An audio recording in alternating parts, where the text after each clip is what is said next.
This is the first black-owned shopping plaza in Fayetteville, Georgia. It's called Kingdom Corners. This 15,000 square foot development has 7 different businesses owned by power couple Winchell and Felicia. They started out as a barber and a nurse, and now they've built a real estate empire. Not only do they own the shopping plaza, they also own a Smoothie King franchise inside it, offering smoothies, protein shakes, and energy drinks. And with Felicia's nursing background, they opened a med spa called Cleansing Water, offering weight loss programs, body sculpting, IV hydration, and more. And this is one of 3 med spas she owns in Georgia. Inside the plaza, they also have Frida's Bar and Grill. This one was popular Mexican restaurants around, going viral for its huge drinks and having great Mexican food. And there's also Southern Fire Kitchen. This is a soul food spot that tastes like your mama's cooking, known for their turkey wings, fried chicken, and my favorite, the Cajun lobster pasta. And you can't have a shopping plaza without having a nail salon. At Tanzer Nail Bar, you can get a manicure and a pedicure. They're just not creating jobs and helping their community. They've officially made history. Comment below if you'd visit Kingdom Corners.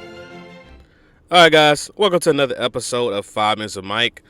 I am your host, Michael Beckford, and in today's topic, we're going to talk about the black business transition to buying black only. All right, we'll get into it in a minute. This is 5 Minutes with Mike. Our news, our voice, our issues. Believe that.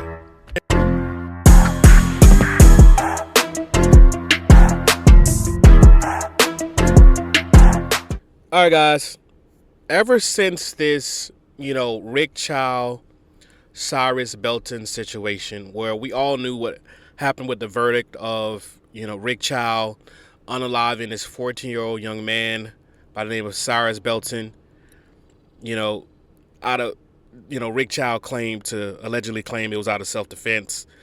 We all saw the video, okay? But since that time, the black community, black culture, has rallied around together and said, you know what, bro? We are only going to support our own primarily, all right? Now, of course, you're not going to find 100% black businesses anywhere. I mean, this is America. We're a diverse country, a diverse nation. People have all sorts of businesses. But there's a specific ethnic group that we decided that we no longer wanted to support.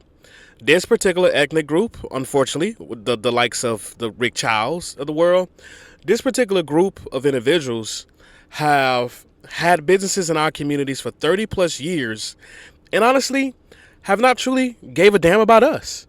And so I myself have started this initiative. I remember the other day, I was looking at a donut shop in my travels back.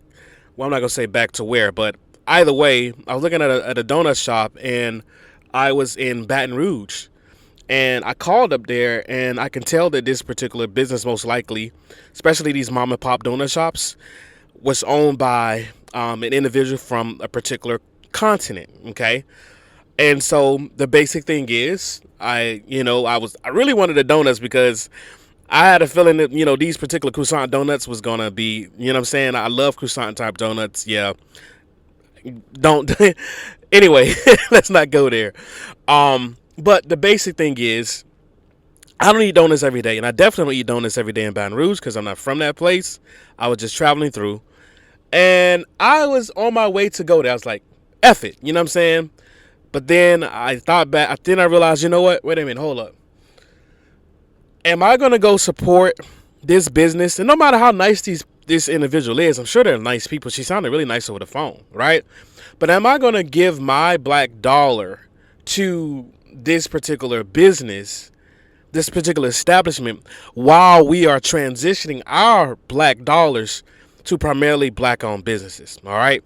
Once again, keyword, primarily black-owned businesses. Listen, when I go to a Mexican shop and support a Mexican and buy a taco, of course, okay? Will I go to a major grocery store like a Aldi's or HEB? Yeah, I mean, I gotta buy groceries, right? But if I can find a black-owned alternative, whether it's on directly through their website, I'm gonna shout out WeBuyBlack.com. I keep hearing trending that that's a powerful directory for you guys to use. Or if I find a product and I purchase it, let's say, through a third-party company like Amazon, because I do have an Amazon subscription. Let's not trip. A lot of us do, right? But at the very least, Yeah, Amazon is making some money off of it, of course, as a large corporation. But the business that, the black owned business, whether it's a skincare product, toothpaste, whatever, like black people, we invented a lot of stuff, dude. We just got our patents stolen from us. All right, that's for another conversation of the day. But what I'm saying is, we're not just known for just chicken shops and barbershops, right? And a little bit of preaching on Sunday. No, we are engineers. This presentation of 5 Minutes with Mike is brought to you by the groundbreaking book Homeboys by Michael D. Beckford. See what other individuals have to say about this book. Then grab your copy today, wherever books are sold.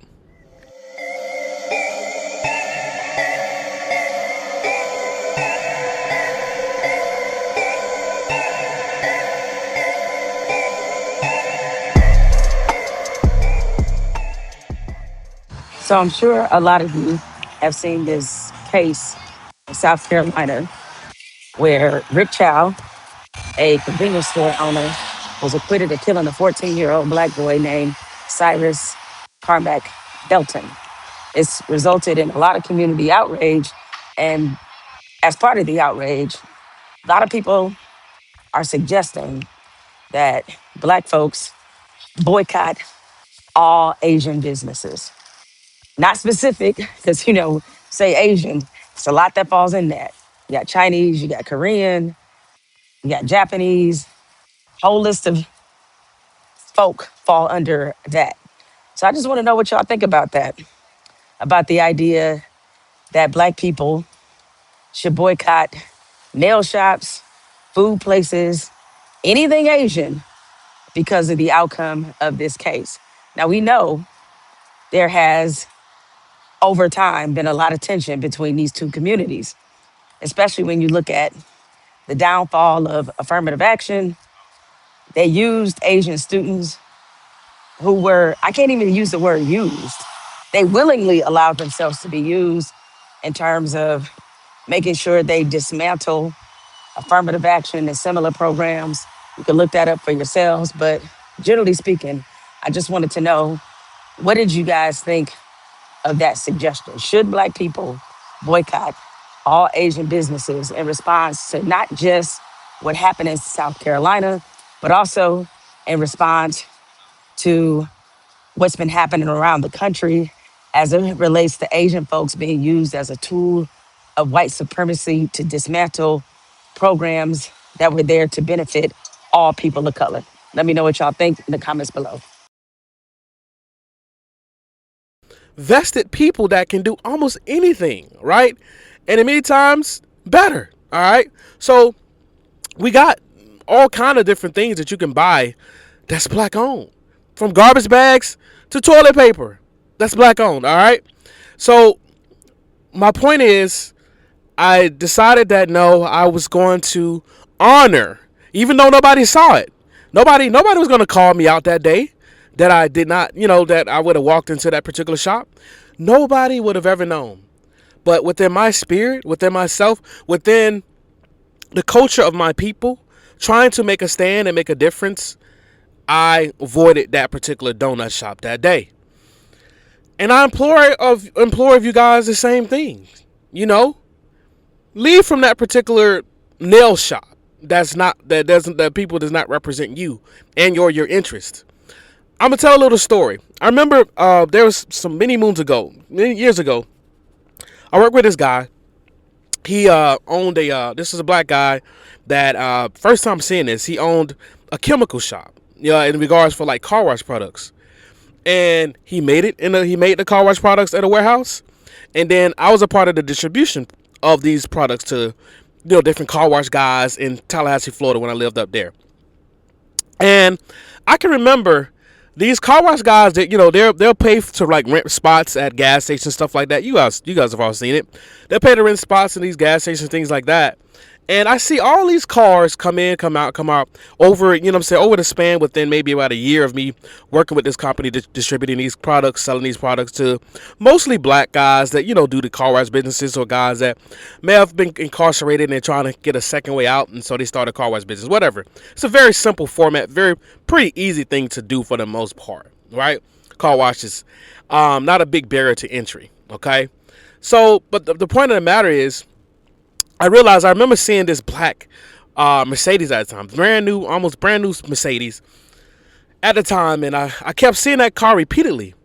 But guess what? So I put 2 and plus 2 together. I realized that Mercedes was owned by one of the owners that, you know, owned this particular gas station that these black gentlemen, these black guys were doing the car wash. But guess what? Out of all the cars, every time I came there, out of all the cars that I saw getting washed in this community and the patrons that patronize this particular gas station, not one time did I see this particular Mercedes-Benz being entrusted to these same guys that they're collecting rent from having to stand to get that car wash. And that right there in itself told me something that day. The very individuals that pillaged off of the community, the surrounding community, the black community itself, does not support this very community itself. So it's basically, it's kind of like a, how do I say this without, you know what I'm saying, being too, okay, best way to say this. Imagine a Brinks truck, right? The Brinks truck goes around to banks and other business institutions collecting money, all right? But none of those places the Brinks trucks goes and collects money does the Brinks trucks actually pour money back into. It just takes. Now, obviously, we all know what Brinks is there to do. They're a company. They're there to protect the money for these businesses, right? But just for example's sake, just hear me out. So they take all this money from all these particular businesses, and then bam, they go to the banks or whatever and drop off the money of these particular establishments. And so that's kind of how I feel about a lot of these businesses of a different continent. How I feel about these particular business owners that just prop up into the black communities, some of the poorest of places, right? Now, mind you, they did a service for our communities. Don't get me wrong, but I can't speak about the service they did community without the fact that the U.S. government gave these particular individuals loans at a higher clip than they ever would for the same very people that was in these communities, okay? So basically, kind of like the examples of the Brinks truck that just comes around, takes money everywhere, and they put it in one central location. That's essentially what happens with these group of individuals from a different continent. What they do is they take the money, and then they'll never support that any you know what I'm saying, any particular surrounding businesses that may be black owned, like, you know what I'm saying, Ray's barbecue joint, or, you know, or even, like I said, the very car wash that this business was, you know, collecting rent from at their establishment. They'll never support these businesses because at the end of the day, they're just there to take and then go and deliver the money back to their own communities, for which they live far. In most cases, they live far from the community in which they're, you know, having their established business. All right. So now all these dollars leave our black community, never to be circulated around again. All right. But now they go into their particular gated communities and other places, and the money gets circulated around. They have some of the best schools, some of the best infrastructure, things of that nature. All the while, they got all of the advantages, right, of business owner, while having the privilege of saying, hey, look at me, I made it. But unfortunately, our communities, our black communities, suffer. So this is why I'm proud of the culture, the black culture that is, that decided to, you know what, to take upon ourselves to say, hey, enough is enough. Enough of our kids being targeted, being watched like a hawk in stores. You know what I'm saying? Enough of y'all thinking that all of us are just thieves and robber barons when we come into your establishments. Enough of all that. And also, I'm not going to, you know what I'm saying? Some of these particular businesses from a different continent, they don't serve the best food to us either. I mean, not saying that Popeye's chicken is even better, any better, right? That's a whole nother conversation, and I'm gonna talk about that too. But at the end of the day, you know, we're not getting the best and the finest of their culture when they put their particular, you know, business from another continent inside of our particular, you know, inside of our particular communities. We're not getting their best. There's a reason why those folks live to 90 and 100 some years, you know. But they put their MSG based chicken and everything else inside of our communities, and our lifespans are getting shortened by 25 years. All right. Now, am I saying it's all their fault? Of course not. We have some fault to play in it. We also choose to purchase these things that are not good for us. Like I said, it's not just their businesses. You got the McDonald's of the world. It's not good for us, and a plethora of businesses, you know, that prop themselves into the black community. But to end off this episode, I'm just going to say this, man. Keep buying black owned as much as you can. Believe me, we as black people, we have dominated industries, bro. We are engineer minded. We are very creative people. I mean, I was thinking on Instagram the other day at a black dude that's, you know, turning gas from used oils and stuff like that. I mean, we are some of the most creative people in the world, dude. And so at the end of the day, it's on us to support us. All right, man. Please like, subscribe, and comment, and let me know what you think about this video. Hype this video up. Have a blessed day.